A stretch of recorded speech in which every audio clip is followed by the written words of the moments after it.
Jamie brought in TriStar Entertainment. Lou Taylor ran that. And Lou Taylor didn't really have a hold in entertainment until then. And Lou Taylor signed on with Britney as her business manager. Lou Taylor, her company, was getting 5% of what Britney made. And that was a fortune for years. Lou Taylor sends an email to Jamie saying, I want a minimum of $500,000 a year or the 5%, whichever is greater. When you get a percentage, and Jamie said, approve. In my opinion, that's just wrong. That's wrong. That should not have been done. And again, where's the judge in this? Why is the judge approving all of this? Well, let me tell you, it goes deeper. These lawyers, and there were a lot of them associated with this conservatorship, made millions and millions and millions of dollars over this 13-year period, an unbelievable amount of money. There were a lot of people making a fortune off of this conservatorship. And at a point, you know, yeah, Britney had issues, but a lot of people have issues, and we're not in conservatorships. So how desperate was it? Keep it going. You could even see a scenario where that's fine, as long as you're not making money off of her at the same time. A lot of money. Right.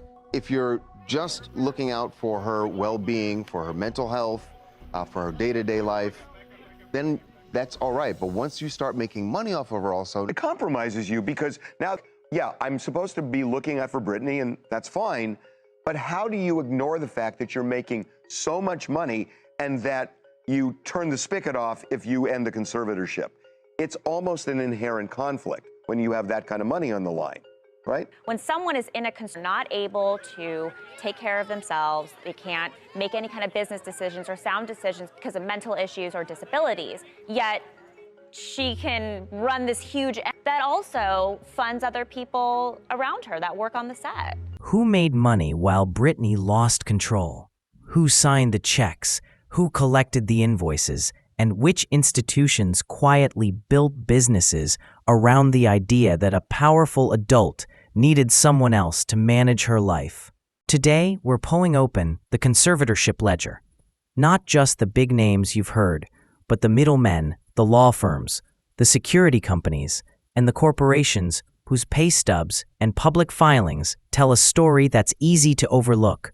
Where power lives, money follows. Stay with me. By the end, you'll see the conservatorship not as one person's legal arrangement, but as an entire industry, with winners and a very public loser. But before we begin, make sure to show your support by subscribing and liking this video. It is only with your help that we can keep this channel going. In 2008, a Los Angeles probate court placed Britney Spears under a conservatorship of her person and her estate. What began as a temporary legal measure stretched for 13 years. During that time, the conservatorship produced reams of court filings, accounting reports, invoices, and, crucially, a payment record that shows who was paid by Britney's estate. A conservatorship isn't just about one person. It creates a domestic ecosystem. Conservators, business managers, security teams, attorneys, medical professionals, accountants, and corporate fiduciaries. And those people are often paid out of the conservatee's estate. Over a decade, that adds up. Every story leaves a trail. And Britney Spears' conservatorship left thousands, court filings, secret financial records, leaked emails, sealed agreements, NDAs, and testimonies that were never meant to see the light of day. From the moment Britney was placed under that strict legal cage in 2008, there were always whispers that her father and Lou Taylor weren't the only ones pulling strings. That somewhere behind the scenes, there were others, people you never see, names you never hear, entities that profit quietly from chaos, control, and silence.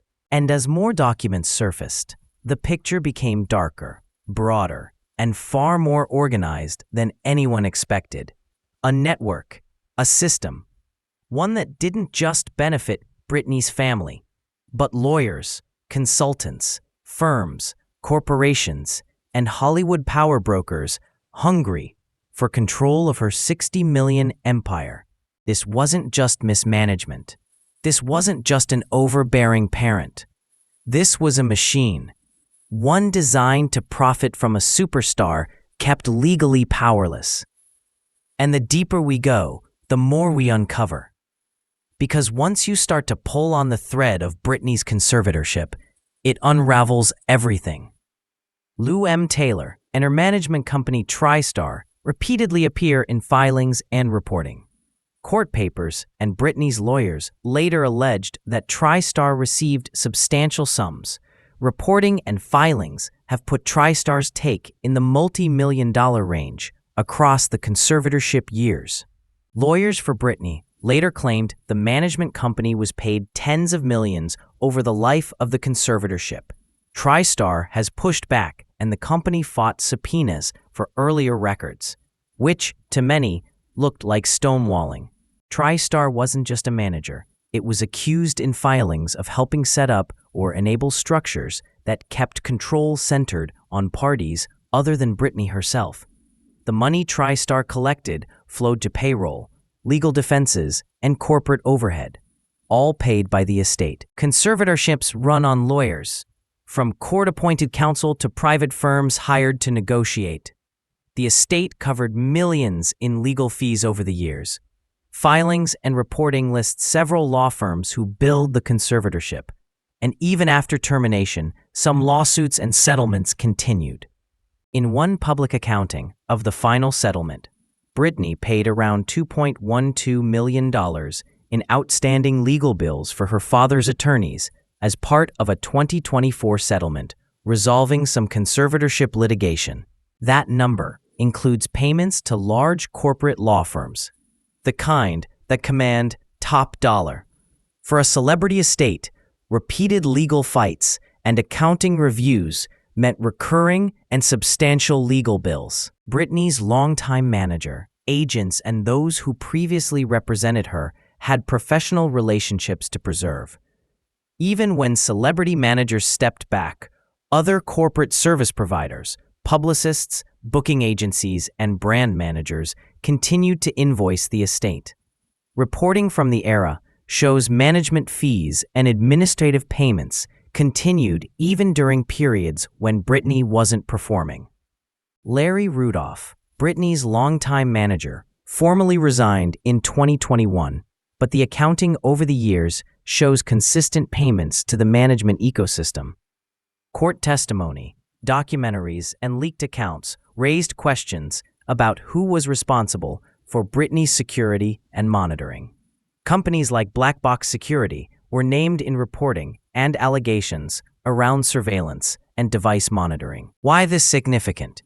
Security is expensive. Ongoing monitoring, private guards, and electronic surveillance, whether justified or not, was paid for out of the estate. That's recurring revenue for security vendors and an industry that benefits from long engagements. A conservatorship of a person routinely involves doctors, psychiatrists, and caretakers, and the estate is often billed. Jody Montgomery, who served as Britney's care manager for a time, is a clear example of someone paid to manage Britney's day-to-day well-being. Contracts for such services are common and were part of the cost structure of the conservatorship.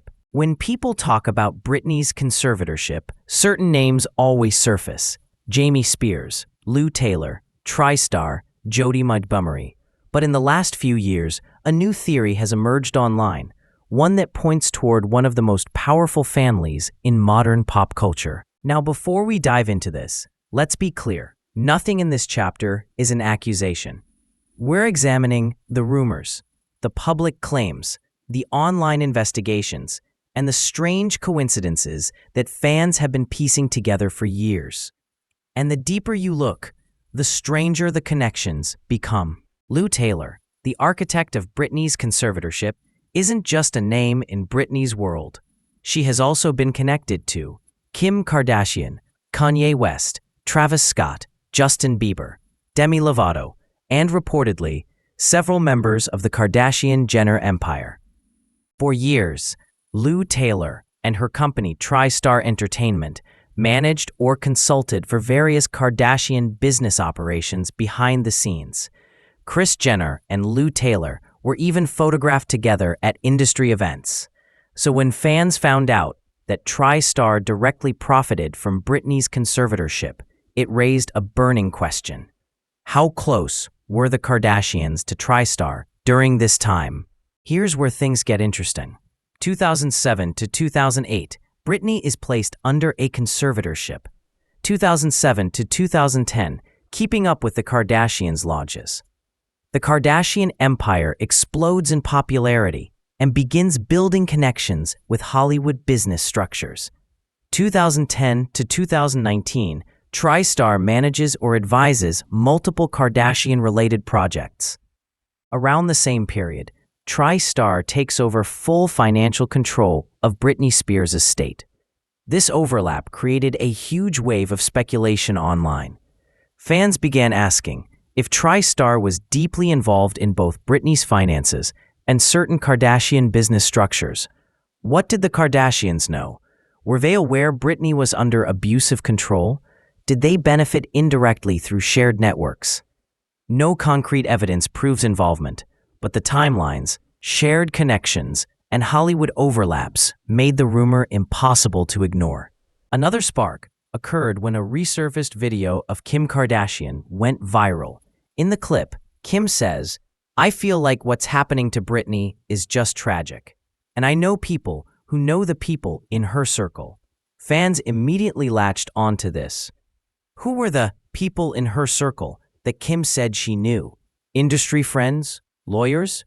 Managers? TriStar? The lack of clarity only fueled online theories. Kris Jenner was one of the most influential business masterminds in entertainment. She knows every major talent manager, every PR powerhouse, every Hollywood legal team, every corporate connection.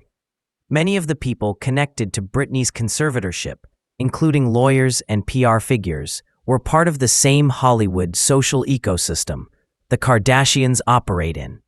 Do fans think Kris Jenner orchestrated Britney's conservatorship? No, that rumor isn't supported. But do fans believe Kris knew people involved in the power structure that allowed it to continue?